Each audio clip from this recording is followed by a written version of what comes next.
Deuxième épisode de cette série de vidéos qui s'intitule Setup Streamer / Setup Streaming. C'est une série de vidéos destinée à vous suggérer un petit peu quelques matériels pour vous lancer dans le streaming dans de bonnes conditions, le streaming et les vidéos YouTube bien évidemment. La dernière fois, nous avons fait une vidéo qui s'intitulait Setup Streaming débutant, qui vous donnait pour moins de 400 € tout le matériel nécessaire afin de pouvoir commencer. Si vous n'avez pas vu l'épisode 1, je vous invite à le découvrir ici en suggestion. Sinon, l'épisode 2, lui, va plutôt se concentrer sur un setup un petit peu intermédiaire. Il coûtera un peu moins de 700 €, vous allez voir. Let's go les amis!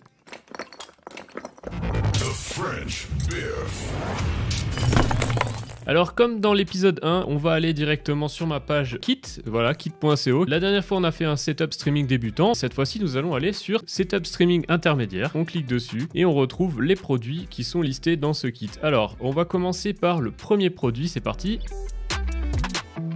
Le premier produit, c'est exactement le même que pour le kit précédent, c'est la webcam Logitech C920. Juste, j'ai oublié de vous parler des LUT, alors je vais vous expliquer ce que c'est que les LUT. LUT, en anglais, ça signifie Lookup Table, c'est une table de correspondance. En gros, vous avez des couleurs et cette table, une fois qu'elle sera appliquée, va vous dire, par exemple, cette couleur, vous la remplacez avec cette autre couleur. Ça permet vraiment d'agir sur la colorimétrie globale de l'image produite. Vous avez par exemple ici un rouge un peu pétant, remplacé avec un autre rouge qui peut-être rendra mieux sur l'écran final. Ça vous permet notamment d'avoir quelque chose comme ça, voilà. Là il n'y a pas beaucoup de contraste, la saturation est un peu fade on va dire, ici bah c'est bien mieux. Donc pour pouvoir tirer parti de votre C920, vous allez ajouter des LUT, en plus de l'éclairage qui est très important, on le rappelle. Je vais vous montrer où est-ce que moi je m'étais fourni quelques LUT. Sur le site Gaming Careers, bien sûr les liens sont dans la description du produit, là si je clique sur la webcam vous verrez tous les liens sont dans la description. On reprend le site Gaming Careers, vous allez devoir simplement indiquer votre email, vous recevrez le lien de téléchargement des packs de LUT, vous allez en avoir beaucoup et dans OBS vous allez simplement dans les réglages appliquer un nouveau filtre sur votre webcam, filtre qui s'appelle LUT tout simplement, vous indiquez le chemin vers le fichier LUT, celui que vous avez choisi, vous pouvez régler un petit peu l'intensité de l'effet, est-ce qu'on l'applique beaucoup, est-ce qu'on l'applique un peu moins, là c'est assez fade, c'est un effet un petit peu webcam et puis quand vous appliquez le LUT, bah tout de suite c'est quand même un peu mieux. Voilà un petit peu pour cette astuce concernant la Logitech C920, grâce à ça vous allez nettement améliorer la qualité de votre image. Allez, produit suivant les amis.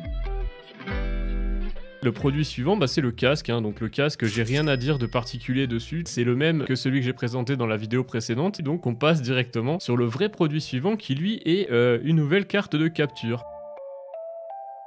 Donc cette carte de capture les amis, c'est la carte de capture Avermedia Live Gamer Ultra. Sur le kit précédent j'avais mis la Live Gamer Mini, c'est une carte de capture qui permettait de commencer dans le streaming en faisant du 1080p 60 fps maximum. Là vous avez avec cette carte là qui reste une carte externe au PC, vous avez avec le USB 3.1 la possibilité de capturer et de jouer dans des résolutions bien supérieures. Donc vous pourrez profiter pleinement de vos consoles nouvelle génération PlayStation 5, Xbox One X, etc.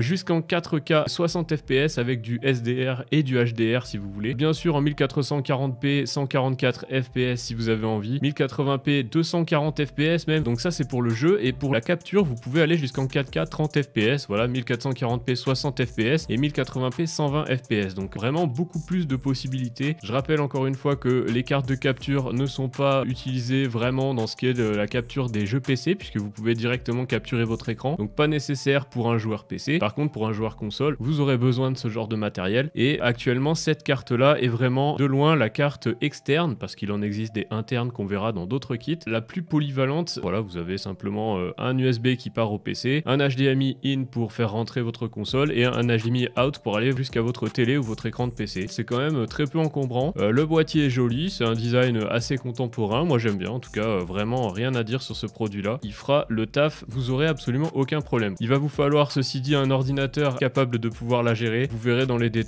c'est pas non plus extrêmement gourmand, donc rassurez-vous, normalement ça devrait passer, mais dans le doute, vous pouvez vérifier votre compatibilité sur cette page-là. Pour ce qui est du prix de cette carte de capture Avermedia Live Gamer Ultra, on va regarder rapidement sur Amazon. Voilà, vous êtes à 177,59 € actuellement. Vraiment, pour le prix, il n'y a pas moyen de trouver mieux, hein, sincèrement.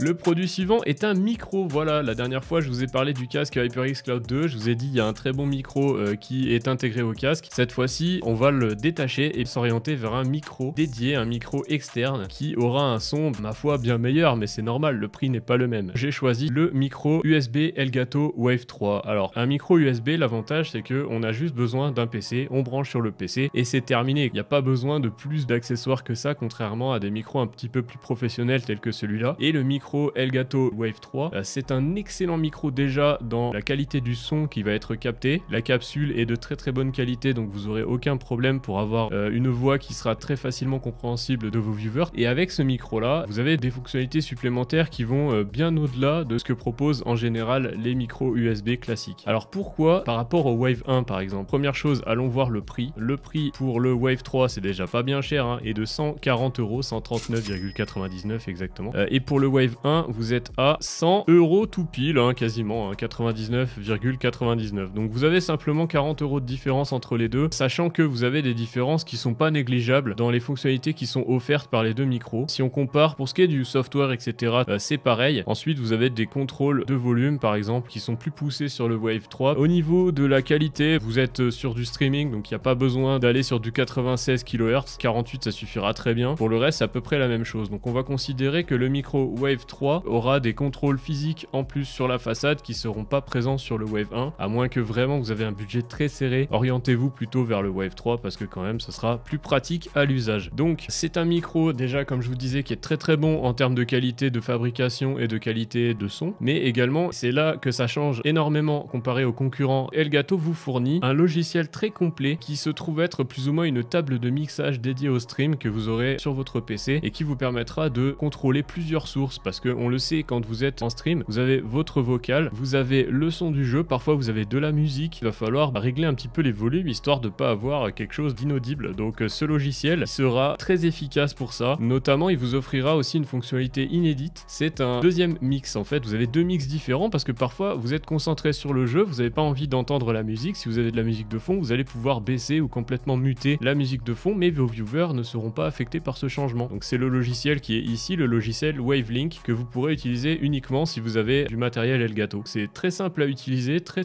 épuré, très sobre, mais redoutablement efficace. C'est pour ça que j'ai choisi ce micro là.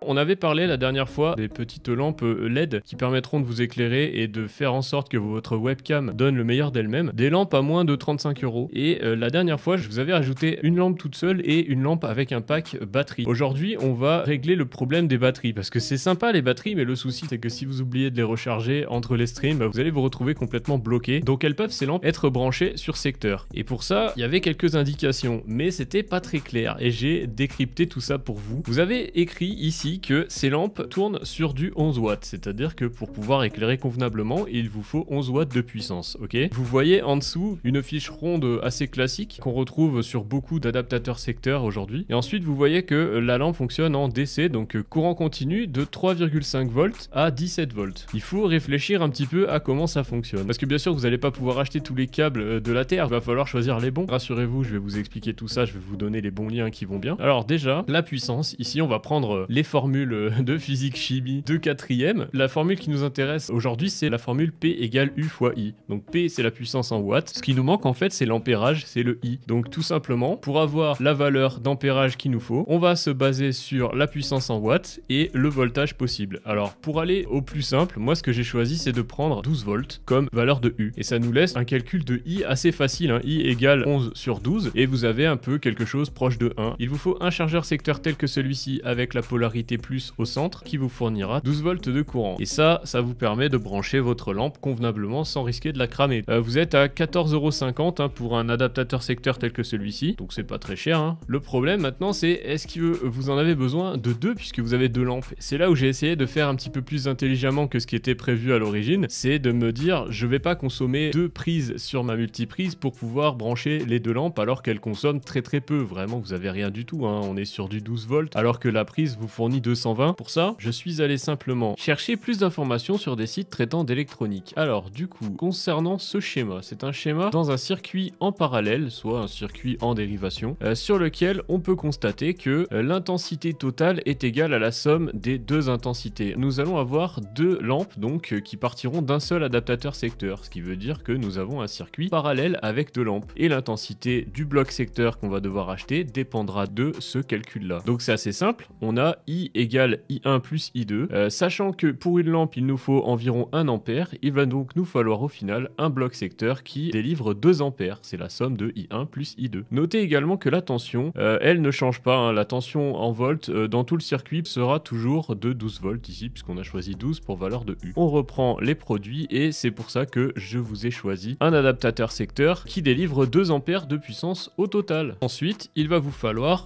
deux petites rallonges, voilà, des rallonges de 2,50 m, suivant où vous positionnez vos lampes, vous aurez peut-être besoin d'un peu moins ou d'un peu plus, sachez que ça existe, il n'y a pas de problème. On va aller regarder le prix également, elles sont à 9 € les deux, voilà. Et pour pouvoir brancher ces rallonges, parce qu'il y en a deux sur un seul bloc secteur tel que vous l'avez vu précédemment, nous avons un petit splitter. Vous avez d'un côté la possibilité de brancher votre adaptateur secteur et de l'autre côté vos deux rallonges pour aller aux deux lampes. Ce petit splitter coûte 9,68 €, voilà, on est toujours à moins de 10 €, ce qui vous fait à la fin des lampes branchées constamment sur le courant. Ça vous évite d'avoir à vous embêter avec le rechargement des batteries. Est-ce qu'elle est pas belle la vie? Allez, produit suivant. Et c'est le dernier produit pour aujourd'hui, nous avons ce support. Voilà, la dernière fois j'avais présenté des petits pieds qui pouvaient se poser sur le bureau, des pieds assez fixes. Cette fois-ci j'ai décidé de vous proposer un modèle différent, moins encombrant que le précédent. C'est-à-dire que là on a une tige flexible sur laquelle vous pourrez monter vos lampes ou votre webcam. Et puis de l'autre côté vous avez simplement une petite pince qui pourra être vissée sur le bord du bureau sans détruire votre bureau et sans prendre la place dessus, contrairement aux pieds que vous aviez sur le kit précédent. J'en ai un avec moi. Vous voyez, c'est une tige flexible que vous pourrez orienter comme vous voulez et qui est quand même assez rigide, hein, vraiment, et assez longue, hein. Ça mesure environ 70 cm au final. D'un côté vous avez une petite pince comme ça et de l'autre côté un petit système de type GoPro. Voilà, c'est quelque chose qui se sépare. Voilà, si vous avez envie de retirer vos lampes ou votre webcam, et bien voilà, vous avez ce petit adaptateur avec une vis pour pouvoir visser vos lampes de ce côté là et de l'autre côté une espèce de glissière sur laquelle vous venez cliquer, voilà, votre lampe ou votre webcam.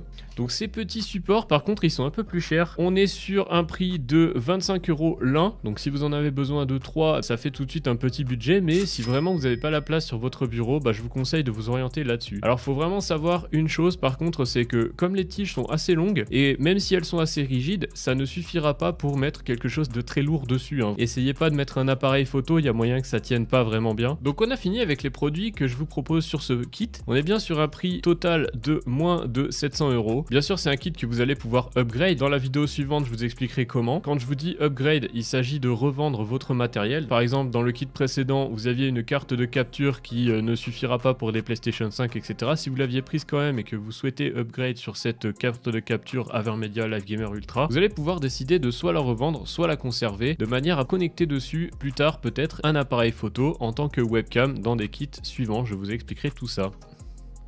Donc voilà, on a fait le tour, on a vu tous les produits nécessaires à un setup streaming un peu intermédiaire pour un budget de moins de 700 €. Dans la prochaine vidéo, vous aurez un setup bien sûr qui coûtera plus cher mais qui sera un peu plus avancé. En attendant, je vous invite à laisser un petit pouce bleu, un like si vous avez aimé la vidéo. N'hésitez pas à poser vos questions dans l'espace commentaire, je réponds à tout le monde au maximum possible. N'hésitez pas bien sûr à vous abonner, ça permet de soutenir la chaîne, hein, c'est gratuit, tout ça, le petit abonnement tu connais. Et puis bah passez sur Twitch 3 fois par semaine, tous les samedis entre 16 h et 19 h 30, tous les dimanches matin entre 10 h et 13 h 30 et tous les mercredis soirs entre 19 h et 22 h. Allez, salut!